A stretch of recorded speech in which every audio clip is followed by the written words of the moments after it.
Are people afraid of you, Beth? Uh-huh. Who's afraid of you, Beth? John. Your brother. And what is your brother, why is your brother afraid of you? Because I hurt him so much. Mm-hmm. Okay. And what, at nighttime, what do your parents do to your door? Lock it shut. Why do they lock it shut? Because they don't want me to hurt John. Right. And they're kind of afraid of hurting John? Of you hurting John? Mm-hmm. Okay. Are they afraid that you might hurt them? Yep. Would you, Beth? Mm-hmm. When would you do it? Nighttime. Okay. Why would you do nighttime? Because I don't like them seeing me do it. But they can feel me do it. Mm-hmm. And what would you do to him, Beth? Stab him. Okay. What would you stab him with? A knife. The program you are about to see was compiled from the actual therapy tapes of Dr. Ken McGidd, a clinical psychologist specializing in the treatment of severely abused children. Children so traumatized in the first years of life that they do not bond with other people. They are children who cannot love or accept love. Children without conscience who can hurt or even kill without remorse. This film shows the devastating effects of abuse on a child. It also shows that victims can be helped. It is the story of a 6.5-year-old girl named Beth. Do you ever stick pins in people? Mm-hmm. Who? My brother. Okay. Do you do it a little bit or a lot? A lot. Okay. And what are you trying to do to your brother? Kill him. Why do you want your brother to die? Because I was hurt so bad, and I don't want to be around people. Okay. Who else would you like to stick pins into? Mommy and Daddy. What would you like to have happen to them? Die. Jesus couldn't have lived to save Israel, yet he chose to die to save the world. Tim is the minister of a small Methodist church in the South. He and his wife Julie have been married for 12 years. Unable to have children of their own, they decided to adopt. In February of 1984, they received a call from the Department of Social Services telling them they had 2 children available for adoption. They were told that Beth, 19 months old, and her brother Jonathan, 7 months old, were normal and healthy. We did not need children to make our lives complete.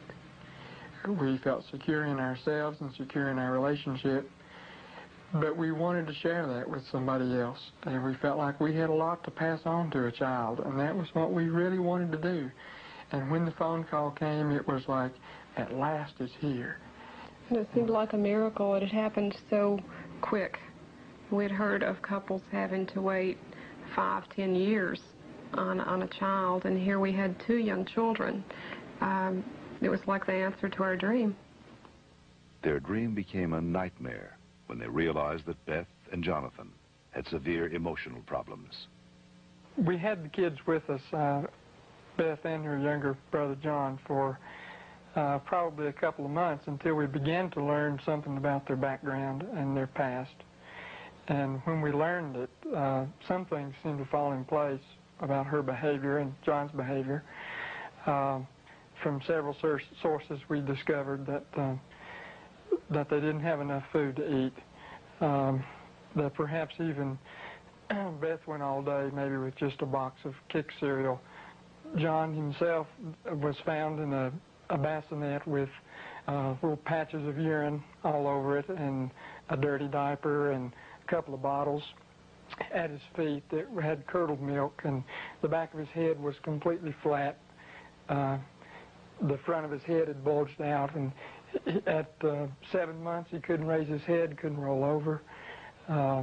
He was just had no stimulation, and we we think perhaps that had happened to Beth, and it wasn't very long until she began showing some signs of perhaps even some abuse.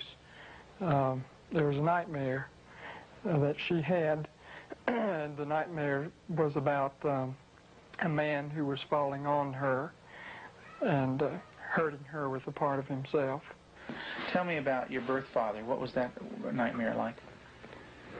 When he touched my vaginas Okay. until it bled, hurt it a lot until it bled, and wouldn't feed me a lot. He'd hit on me, wouldn't be very nice to me. How old were you? 1. And in your nightmare, what happens? I get real scared. Where are you in the nightmare? What happens in the dream? I'm in the house, upstairs. And then what happens, Beth? When he comes upstairs and, hurt. How do you feel when you talk about this? Scared. Where's your birth father? What's he doing? He's right there, and there's his hand. His hand's right there. Where? Right there. You can't hardly see it because it's green. What's it touching? My vaginas. And what is your birth father doing? Hurting it. Your face looks sad. Can you tell me about that? It's crying because there's dots of the tears. Beth had endured severe neglect and abuse as a child. Her birth mother died when she was 1. Because of these early childhood experiences, Beth never developed a sense of conscience, love, or trust for anyone. The early sexual abuse by her birth father would cause her to exhibit inappropriate sexual behavior, especially toward her brother. Does your brother have private parts?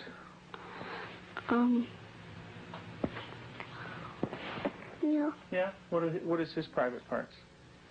Penis and butt. And what do you do with your brother, with his private parts, Beth? I heard it. Tell me about it. What do you do? Well, I pinch it, squeeze it, kick it. When you do things to your brother's private parts, what does he say? Stop. Okay, tell me that. Well, he says stop, but I don't stop. Do you hurt him? A lot. Okay. And would you like to do that to other boys? When I caught her with Jonathan one morning, she was molesting him. He was crying and his pants were down, and I said, Beth, what's happening? And she said, I pulled his penis and put my finger up his anus. And I said, didn't he say to stop? And she said, yeah, he did. And I said, did you? And she said, no. Have you ever rubbed your private parts? Do you do it a lot? A lot. How much do you do that? About every single day in Lexington. I did it every single day until it got real bad and messed up, and I had to go to the doctor, and I did not like it. What do you mean by real bad? Well, it looked real raw, got all kinds of boo-boos on it, germs, a lot of stuff from my hand. And it bled? She started to masturbate at inappropriate times. I remember one time, specifically, when we were at the hospital waiting for Tim to come out. He was there visiting. And Beth and John were in the back seat, and I turned around, and she had her legs spread and was masturbating in a public parking lot. And I had tried to explain to her numerous times before that that's private area. You don't do it in public places. And gone over that with her, and and it never seemed to faze her. And Julie, how often would your daughter masturbate? daily, constantly. Do you have animals, Beth? 4 of them. Can you tell me their names?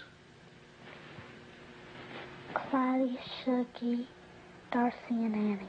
And Daddy said a day ago that there was a stray cat who did not have a home, so Daddy was taking care of it and took it to the vet when he had his flight to go. And what do you do to the animals, Beth? Stick them with pins. Do you stick them a little bit or a lot? A lot. What are you trying to do to the animals, Beth? Kill them. What do they do when you stick them with the pins? Well, Annie cries. She's a dog. She got baby birds down out of the nest, and we thought maybe she was just curious. So we explained that she could hurt them, put them back, and went through a whole sitting down and talking to her about the problem of it. And the next day we went out to check the baby birds, and they were on the ground dead with their necks broken. Let's talk about what happened once when you were smaller, when you found some baby birds in a tree. What did you do then? I took them out. Mm-hmm. And what did Mom say to you? That the mother will not come back if somebody touches her baby. Mm-hmm.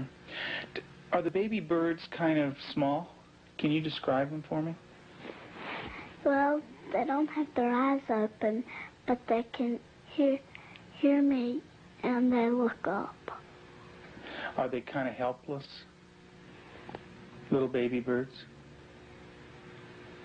Can they fly? No. Can they run away?